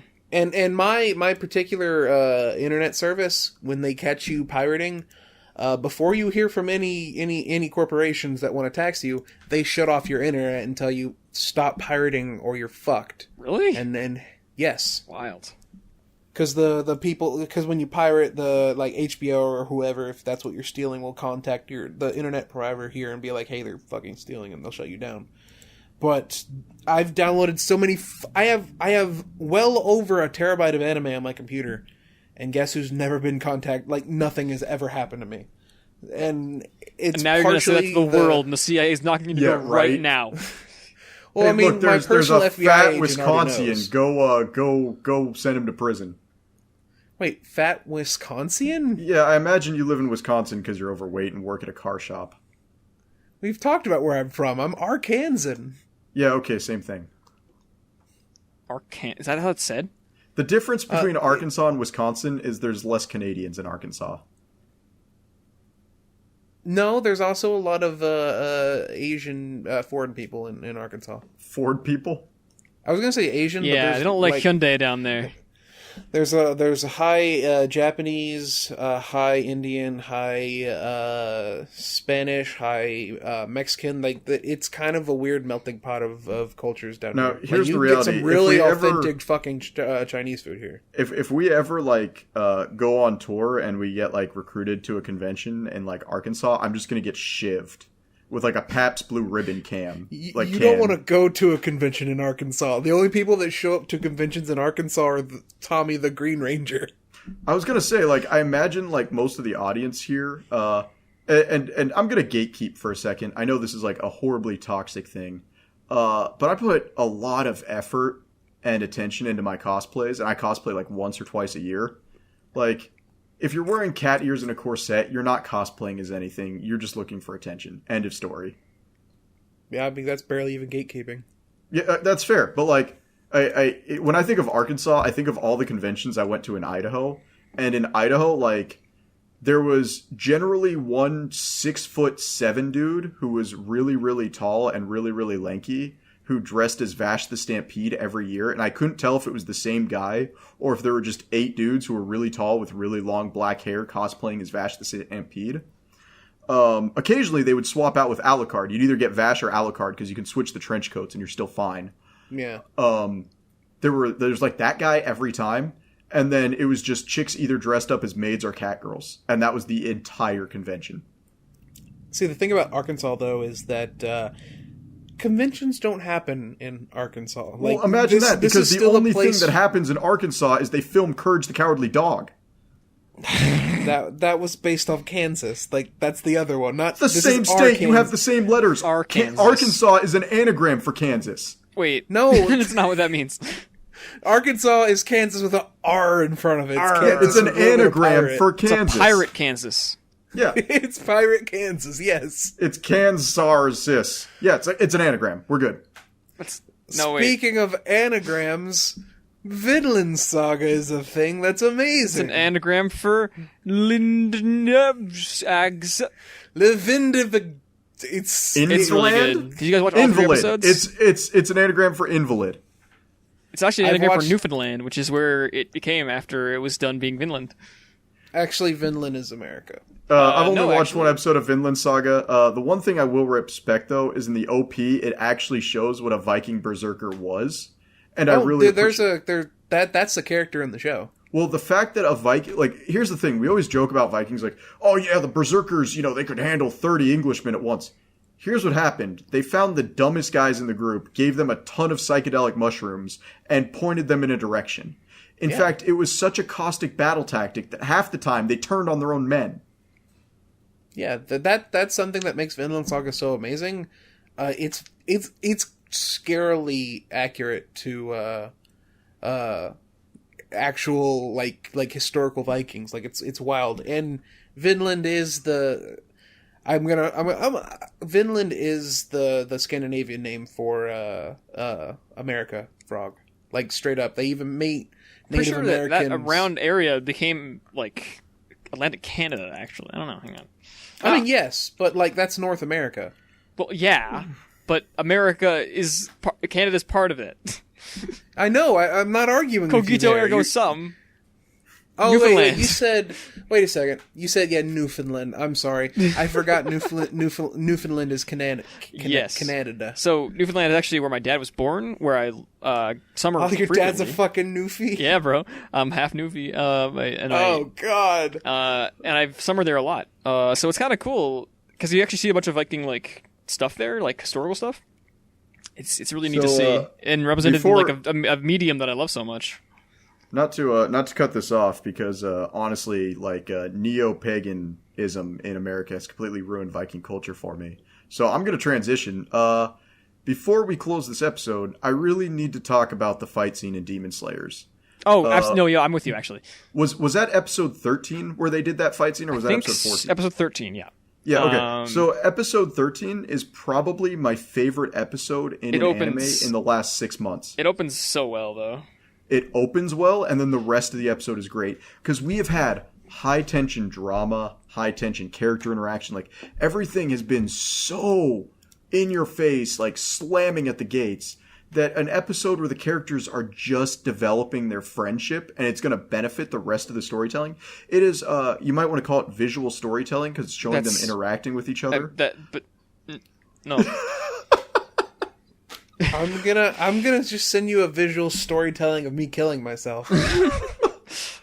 But if you talk, it's not visual storytelling anymore. He won't. You'll just hear He'll hold up little signs. Like, No. he'll shoot himself in the face, but his face will get all black, and then he'll hold up a sign like "ouch." Like, in racism, or I'll kill myself. Well, this anime is now hosted by Frog and myself.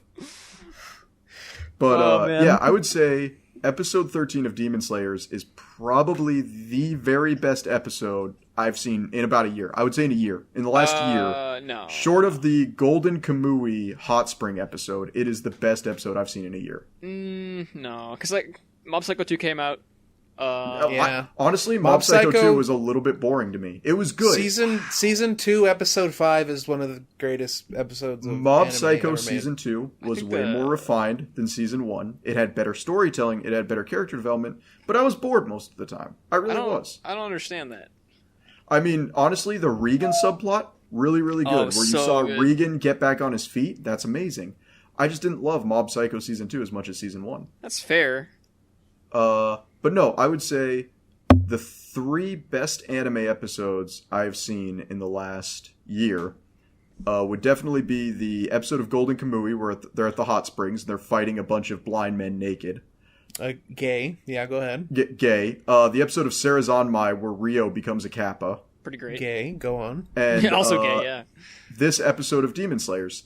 Top 3. Less gay. No, still very much gay. I'm not sure which episode this is. Did you guys see the last one last week?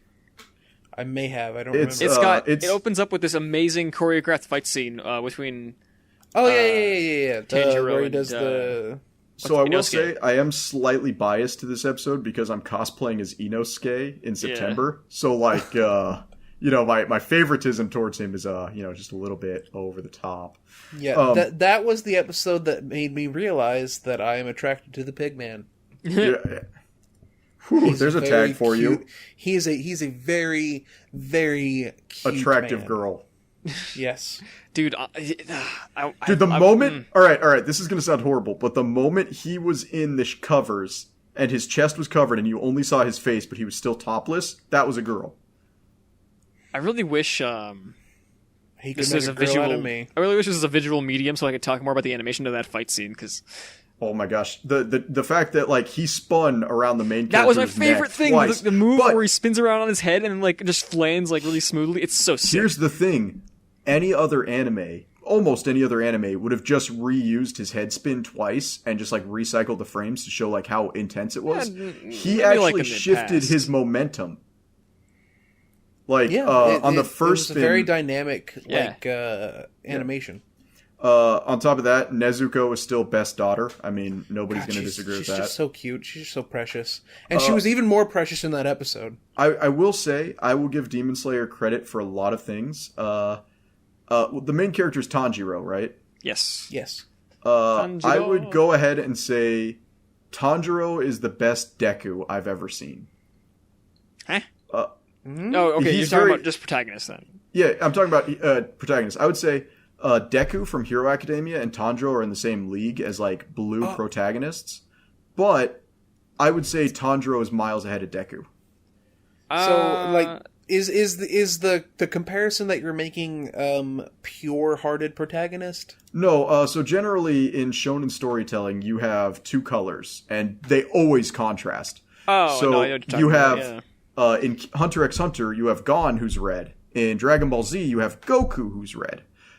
In My Hero Academia, green. The main character is blue, and Bakugo is actually red. You got your Simons and your Rossis. Gon in Hunter x Hunter is green. No, he's red. It's the personality type. He's referring to, like, rowdy, like, go-getters and passive or the hot timid and cold guys. thing. Now, what's very interesting in Demon Slayers is we have 2 blue characters and their family. You have Nezuko and you have the main character who are both blue characters. And then they are surrounded, and the thing is, they are very different blue characters. And then they are surrounded by 2 red characters who are both on the very opposite side of the red character spectrum. Yeah. You got like the aggressive guy and the obnoxious, the I hate loud this coward guy, stop talking, oh my god. Yeah, it's I don't like if remember his Krillin name, but the coward character I is hate my him so favorite much. coward character. Here's the thing, though. He is probably one of the best characters that I've hated in a long time. There are characters that you hate that you can appreciate hating. I don't know, man. He yells too much. Pre-Dragon Ball Super Frieza, amazing character. You loved to hate Frieza. Now you love to love Frieza because him and Goku are smashing while Chi-Chi's sleeping. This But dude's like, just Asta, like 2. What? He's just He's Asta 2. not as bad. He is He's not as pretty bad as bad. Asta. No. But like, I would say that this is very interesting. This is one of the few times where I would say the anime is miles ahead of the manga. I don't know. The manga has cute, like, little. The manga's reaction terribly faces. drawn, though, by comparison. The fact that Demon Slayer has given me hope in 3D animation is blowing my mind. I mean, Man, did you not watch, like, the Crystal, Kiseki no Huni. Land of the Lustrous? Yeah. That was absolute trash. And you want to know why Land of the Lustrous was Looked trash? Because there were no men. There was no women either. It was literally Steven Universe from Japan. I hate you so much right now, Moth. So, That's what Land of the looks good. Lustrous, Land of the Japanese Lustrous Steven is Universe. If I made a 3x3, Land of the Lustrous would be in the fucking middle, because it's amazing. Like, go fuck yourself. I hate you so much. Nope. Steven Universe was a much better Land of the Lustrous. That's not the same show. That's not even true. Like, Nope, I it's- like Steven Universe, and we were talking about in the Discord, Steven Universe has terrible writing problems. Nope. I'm sorry. I don't remember anybody singing Stronger Than You in Land of the Lustrous. That song sucks. Everyone just keeps saying it's good. It's not. You shut your heathen mouth. No, you shut your mouth, dude. I don't like that. Oh, God. Why do people like that? I like that song, but, like, it's not even, like, the best It's song. not. It's like when people say "Let It Go" is like the best song from Frozen. It's like the most generic one. The best song in Steven Universe is It's Over. Like, come on. It's I don't over, know isn't it? any of them. I don't care. No, that song was trash. Let Me Drive My Van Into Your Heart is pretty good. Yeah, that is pretty good. Here's the thing, like, I come off as the worst, like, anti-lesbian guy on the planet, and I'm like, man, Steven Universe is the best thing ever. Let me put it this way. I don't think mainstream Japanese people can write LGBT couples very well. And I'll say this, and I will die on this. Are you gonna bring up Riri Kuma again? There are a lot of really good Yuri mangas and a lot of good yaoi mangas, but they stay mangas. What we get when we get to the anime form is we get the most over-the-top extreme. Like, it's the same thing with Citrus. Like, Citrus is the worst Yuri anime I could think of, and yet it got an anime. I mean, that's just a fetish Citrus anime, is though, trash. So. Yeah. But here's the thing. The reason it's more acceptable when they do guys is because guys are goofy. Like, doing gay men and doing them as, like, obtuse as they do in stuff like Sarah's Feel like on they- My and Help Yeah. on Being. Like, In Japan, they can make a serious gay guy show, and then, like, all the Japanese audience will just laugh because, haha, get men touching men penis is funny. yeah, so I would say that the reason I give yaoi more benefit of the doubt than Yuri is because yaoi doesn't even take itself seriously. Like, it doesn't even try. Meanwhile, you have these... And then the worst thing is you have people who defend it. It's like, what are you talking about? Citrus definitely shows young lesbians growing up. I'm like, no, it's fetish porn. Like, get out. That's just like it's literally incest Yuri femdom porn bait. Yeah. You just And named it's, all my favorite texts. So I am not going to defend... I'm not going to defend something that's obviously crappily done. Steven Universe, phenomenal. Shows a lot of really, really good things, and I definitely think it's a great show, not just for the LGBT crowd, but for everybody. And then you turn around and watch Citrus, and you're like, oh yeah, never mind. But Moth, shouldn't we think of the children? Honestly, I stopped caring about children programming for Cartoon Network when they allowed regular show to be a children's show. Oh, this again. Yeah, well, no, that's dead serious. I no longer think that Cartoon Network is wholly appropriate for children, and you have to, like, scan every show now. Craig of the Creek, great for children. Uncle Grandpa was, like, borderline Ren and Stimpy stupid. Like, And the fact that Good if anybody ever stupid. defends Uncle Grandpa as a good show, like, I don't know, like, I don't know how many brain cells you had to lose huffing paint, but it wasn't. I don't know. I've never seen this show. I don't know. I don't watch cartoons anymore. I haven't watched them in a long time. Yeah, you watch anime, it's way more mature than Yeah, bro. No. You see, this guy has like a freaking sword, dude, and like he like, it's like it gets power from his fucking rage and dark past. Dino That's Rangers. the real shit. Yeah, dude. Hey, don't bring the Yeah, Dino dude. Rangers into this. Power Rangers is forever going to be an adult show. Just to go off on the tangent, it's not actually that I dislike Yuri at all. I dislike what gets made into an anime, because we know I don't read. So the good Yuri that never gets made into an anime, I never see. Yeah, Should but read, you also don't know if it actually exists because you don't read. So for all you also know, don't watch it's a it. sea of garbage. I'm also- giving them the benefit of the doubt. You also don't watch it when you see it, so how do you know that too? You know, Yeah, I actually, because as soon as you see two cute girls, you're like, oh, it's just Moe. I'm not going to watch you know, that. I'll tell you guys this. I have had the anime, and it's like 20 years old at this point, so it's going to be difficult for me to watch. I've had Revolutionary Girl Utena shoved in my face as the ultimate, like, yaoi Yuri hybrid anime on the planet. So, I will try very, very hard to watch it and let you know if it's any good. I don't know if you'll like it, but I do know a lot of people do. All I know from it is from AMV Hell, and in AMV Hell it looks baller. Oh yeah, it's pretty wild. I've not really gotten around to watching more than just a little bit of it, but I have a friend who just went through it, and he was like, "Dude, it's legit." Okay. Also, if it gets serious, I'll get bored and stop watching. So, I mean, it's just like Attack on Titan Season 1. I got so bored by how serious it was that I just stopped. Oh, speaking of that, actually, have you gotten around to season 2 at all yet? No! I'm just asking because you Just the offense in his voice. Of course no, not. are you kidding? No, because like I don't know, you seemed interested when we were talking about it earlier. That's all. Because No, I was just... because we're on the page, same page as you. We didn't like season 1 that much, and we Yeah, do like but season 2 and 3. Here's the thing. No. Okay, counterpoints. Yeah, that's fair. Yes. This has been. I guess this has been the We Hate Anime podcast then. So, all right, let's wrap up the season and we'll let everybody Yeah, go. Frog, your recommendations this season, and nobody's allowed to interject. What animes do you recommend? I have a lot, but I'm gonna boil it down to like a couple. So, I think Dr. Stone you should actually not watch but read. Watch it if you're absolutely desperate, like Moth is. He's not gonna read it. Fire I just Force. don't have time to read. Fire Force is Hey, good. you said you weren't going to interrupt him off. wait, hang on. Fire Force is also good. Vinland Saga is good, and we'll have I think we'll have an episode on this later. But like on July 31st, I think our next episode is gonna be recorded around that time.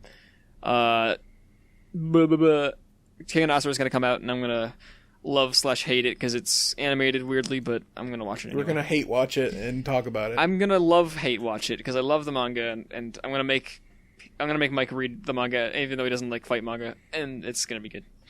Okay, Mike, your turn.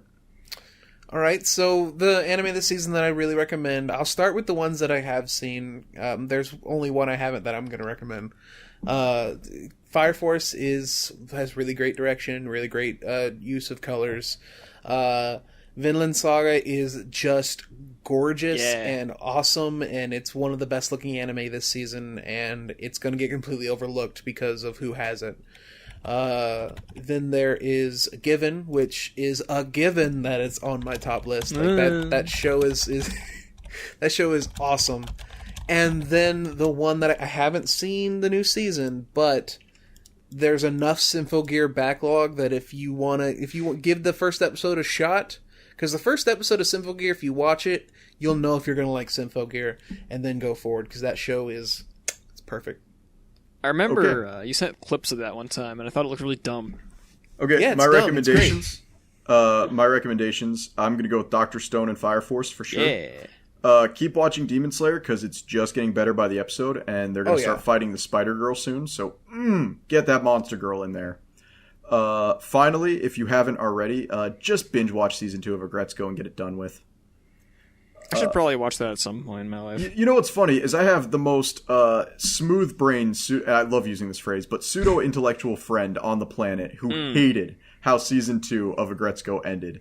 And it's because, like, he was so obsessed, and I'm going to try not to give too many spoilers away, but she is really obsessed with the traditional atomic or nuclear. She is so obsessed with the nuclear family concept by the end of the show that she ends what might be very well viewed as a very positive relationship because of it.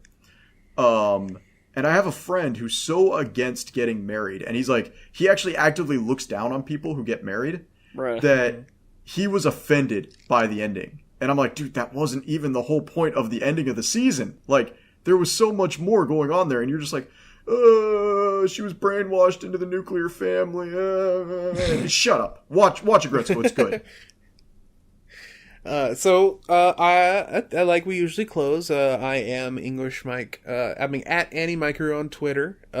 Frog has his Twitter and his Twitch. You go and plug, bro. Yep. Frog King on both of them. FR0G, K1NG, Twitch and Twitter. Follow me there for nothing, mostly. And to close the episode, I have a treat for both of you. As you both know, we have an email address that you can send email questions, thoughts, and concerns to. Forgot about that. That is askwehateanime@gmail.com. I'm going to say it again, askwehateanime@gmail.com. You can send anything in you want to. We also have our Discord, which will be in the description. You can join and argue with us about whether or not Starship Troopers is a good movie or not. It is. Spoiler alert. And we actually have an email, and it's very short, and it's how we're going to end this podcast. Actually, I'm gonna end the podcast. So you finish, I'll end. This email is brought to us by Roos Meduse. That's and he it's very simple. Subject: Moth. Just read manga. And the Moth is a peasant living in the ditch by choice, and he likes it. No. We actually get an email? Yeah, I didn't know It's that. just complaining about me. I think that's going to be a majority of them. Next episode's email. So the only manga he's actually read is the one manga you don't read, which is hentai. Why are you reading it? That's the one a lot of people read. I don't know about that. you're gonna come on to the next episode and be like, so I read Emergence. Oh, jeez. Really like the dad character. It really speaks to me. Yeah, I feel like there's Wholesome father figure. they really tackle father figures in drug I'm only 3 addicts' chapters in. lives. I'll see how I feel about him later. All right, so I'm actually gonna end the anime. Tune in next week, guys, where Moth is going to go absolutely bonkers about why he hates isekais. Okay. I mean, I'll join you. That's every episode. Every episode is join us as Moth goes bonkers about X, Y, and blank. Z. Yeah. Well, this episode it was idle animes are trash. And also Thank a little bit of Gridman sprinkled in for good measure. Yeah. Of course, Sympho we gotta have Gear, that in there. more of Sympho snooze button. You could have said you could have made that way better. Snooze gear. I'm not yeah. mad, Well, I'm no, just I like- intentionally went bad on that one. Yeah, I mean, I could. Yeah, hopefully. All right, gonna catch kill everybody myself. next week or Yeah. 2 weeks from now. That one. Lions and secrets.